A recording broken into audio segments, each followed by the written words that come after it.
Hello বন্ধুরা, আপনাদের জন্য এমন একটি ভিডিও নিয়ে এসেছি যা আপনাদের চোখে পানি নিয়ে আসবে এবং আল্লাহর কথা স্মরণ করিয়ে দেব। তো চলো বন্ধুরা, ভিডিওটি শুরু করা যাক। শিবনগর গ্রামে তখন শোকের মাতম। গ্রামের বাতাস যেন ভারী হয়ে আছে। কান্নার রোলে আছরের নামাজের ঠিক পরপরই মসজিদের মাইক থেকে ভেসে এসেছিল সেই দুঃসংবাদটি। মজিদ সাহেবের কান্না জড়িত কণ্ঠে ঘোষিত হল, আমাদের সকলের প্রিয় গ্রামের মধ্যমণি, তরুণ ও তেজস্বী ইমাম হজরত মাওলানা আরিবিল্লাহ আর আমাদের মাঝে নেই। ইন্না লিল্লাহি ওয়া ইন্না ইলাইহি রাজিউন। মাত্র ৩৮ বছর। সে হৃদযন্ত্রের ক্রিয়া বন্ধ হয়ে তিনি মহান প্রভুর ডাকে সাড়া দিয়েছেন। সংবাদটি বাতাসের বেগে ছড়িয়ে পড়ল। ক্ষেতের কৃষক কাজ ফেলে, বাজারের দোকানদার ঝাঁপ বন্ধ করে, বাড়ির মহিলারা কাজের ফাঁকে শাড়ির আঁচলে চোখ মুছতে মুছতে আফসোস করতে লাগলেন। মাওলানা আরিবিল্লাহ ছিলেন গ্রামের মানুষের কাছে এক জীবন্ত কিংবদন্তি। প্রায় ৬ ফুট লম্বা, সুঠাম দেহ, দুধে আলতা গায়ের রং, মুখে সুবিন্যস্ত ঘন কালো দাড়ি। তার যুগা থাকত সব সময় ধবধবে সাদা, আর শরীর থেকে সব সময়ই ভেসে আসত দামি আতরের জান্নাতি সুবাস। জুমার খুতবায় যখন তিনি দাঁড়িয়ে আরবের ইতিহাস কিংবা জাহান্নামের আজাবের কথা বলতেন, তখন মসজিদের দেয়ালও যেন কেঁপে উঠত তার সুললিত কণ্ঠের তেলাওয়াত শুনে। ভীম ধর্মের মানুষও থমকে দাঁড়াত। যুবকরা তাকে আইডল মানত।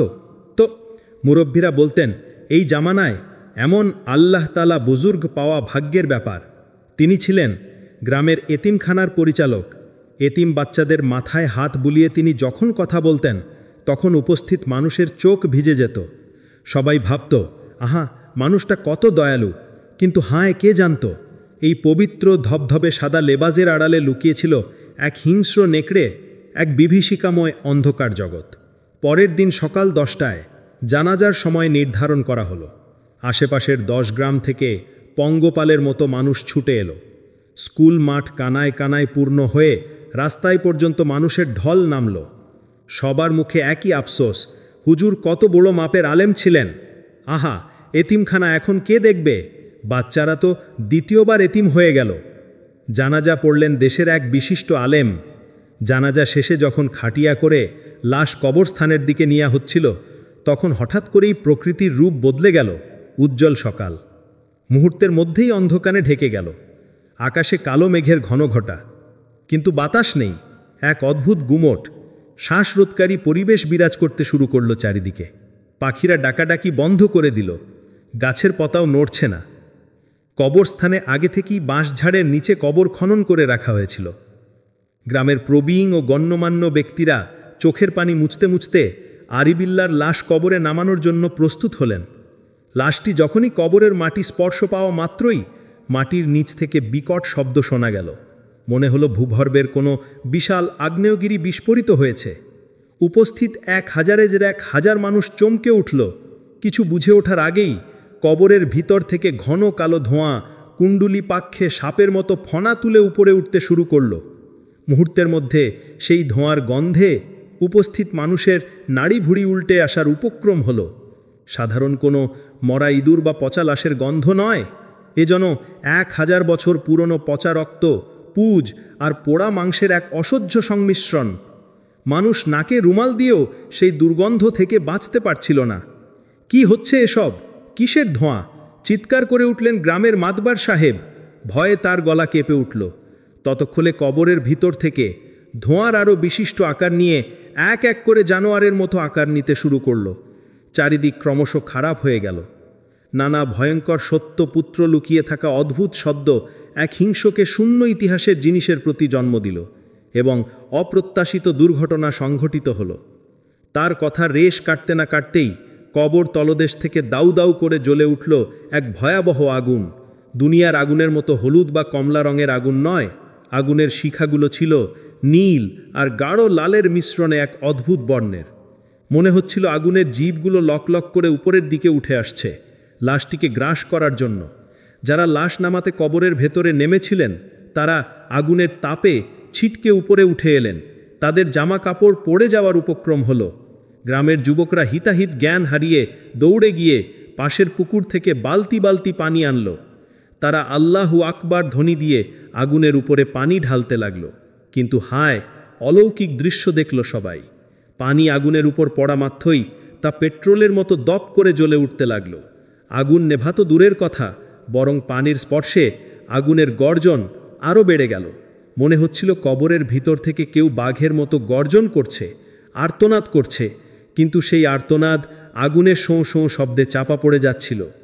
গ্রামের মানুষ ভয়ে জড়সড় হয়ে গেল, অনেকে ভয়ে জ্ঞান হারালো। আরি বিল্লার মতো একজন পরিষ্কার আলেম, একজন হাফেজা, একজন ইমাম, তার কবলে এমন আজব কেন? প্রশ্নটা সবার মনে ঘুরপাক খাচ্ছে। তবে কি আমরা ভুল জানতাম? ভিড়ের মধ্যে ছিলেন পাশের গ্রামের এক প্রবীণ হক্কানি আলেম, শায়েখ আব্দুল মালেক। তার সাদা শাড়ি বাতাসে উড়ছে, কিন্তু তার চেহারা ভেতিতে ফ্যাকাশে হয়ে গেছে। তিনি বুঝতে পারলেন এই দুনিয়ার কোনো আগুন নয়, এটি আল্লাহর গজব। তিনি কম্পিত কণ্ঠে চিৎকার করে বললেন, হে গ্রামবাসী, থাম, পানি ঢেলে লাভ নেই। এই আগুন আল্লাহর ক্রোধের আগুন। এই লাশের মালিক নিশ্চয়ই গোপনে এমন কোনো জঘন্য পাপে লিপ্ত ছিল যা লোক জানত না এবং যার কোনো তওবে সে করেনি। আল্লাহর ওয়াস্তে কেউ কি আছো যে ব্যক্তির গোপন কোনো পাপের কথা জানো? সত্য না বললেই আগুন আজ আজাব হয়ে পুরো গ্রামের ওপর নেমে আসতে পারে। শায়েখ আব্দুল মালেকের কথায় কবরস্থানে পিন পতন নীরবতা নেমে এলো।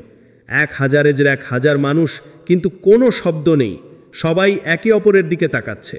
এমন সময় এতিমখানার ছাত্রদের জটলা থেকে এক শীর্ণকায় কিশোর ছেলে ভয়ে কাঁপতে কাঁপতে সামনে এগিয়ে এলো।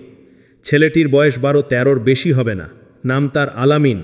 তার চোখ ফোলা, চেহারা ভেতিতে নীল হয়ে আছে। শরীর কেঁপিয়ে জ্বর আসা রোগীর মতো মাসুমের পেছনে সাহস জুগিয়ে এগিয়ে এলো মাদ্রাসার দফতরি বৃদ্ধ কাশেম চাচা। কাশেম চাচা আলামিনের কাঁধে হাত রেখে কেঁদে বললেন, হুজুর, আর গোপন রেখে লাভ নেই।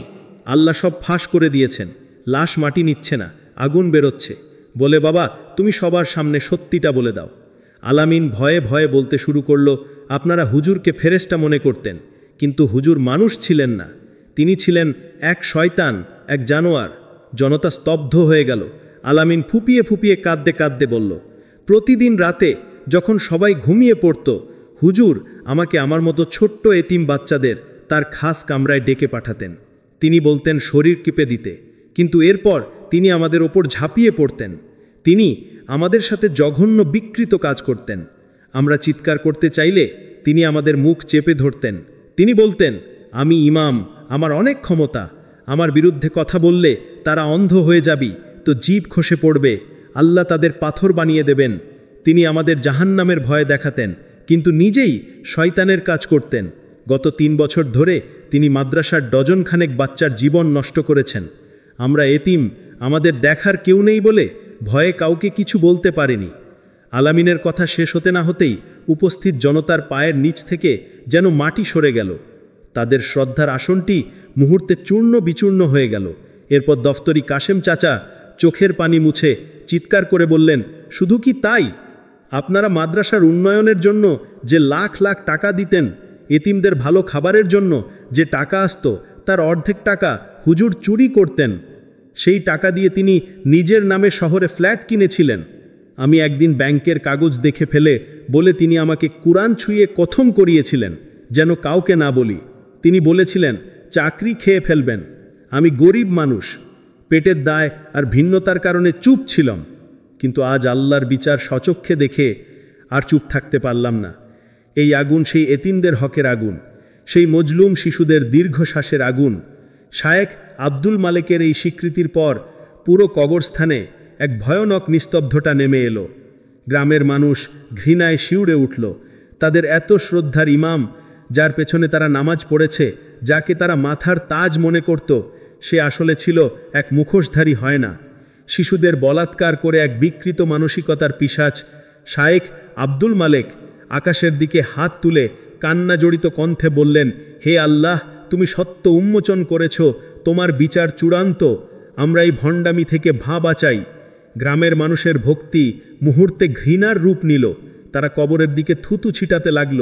উত্তর মুখে তুই আলেমের নামের কলঙ্ক বলে অনেকে জুতো ছুঁড়া মারল সেই জ্বলন্ত কবরের দিকে। কিছুক্ষণ পর আগুনের তীব্রতা কিছুটা কমল বটে, কিন্তু কবরের মাটি পুড়ে একেবারে আলকাত্রার মতো কালো কয়লা হয়ে গেল। লাশটি মাটি চাপা দেওয়া হলো ঠিকই, কিন্তু সেই পোড়া মাটি থেকে ভক ভক করে কালো ধোঁয়া বের হতে থাকল দিনের পর দিন। এমনকি বহু বছর পরও সেই কবরের পাশ দিয়ে গেলে মানুষ পোড়ার গন্ধ পেত এবং অজানা ভয়ে গা শিউড়ে উঠত। শিবনগর গ্রামের ঘটনাটি কেবল একটি গল্প নয়, এটি আমাদের সমাজের অন্ধকারের এক নির্মম প্রতিচ্ছবি। আরিবিল্লা সেই কালো কুচকুচে কবর আজও মানুষকে মনে করিয়ে দেয় যে আল্লাহর সাথে প্রতারণা করা চলে না। তো প্রিয় বন্ধুরা, আজকের ভিডিওটি এই পর্যন্ত ছিল। ভিডিও ভালো লাগলে লাইক সাবস্ক্রাইব করে আমাদের ইসলাম প্রচারে সাহায্য করবেন। আল্লাহ হাফেজ।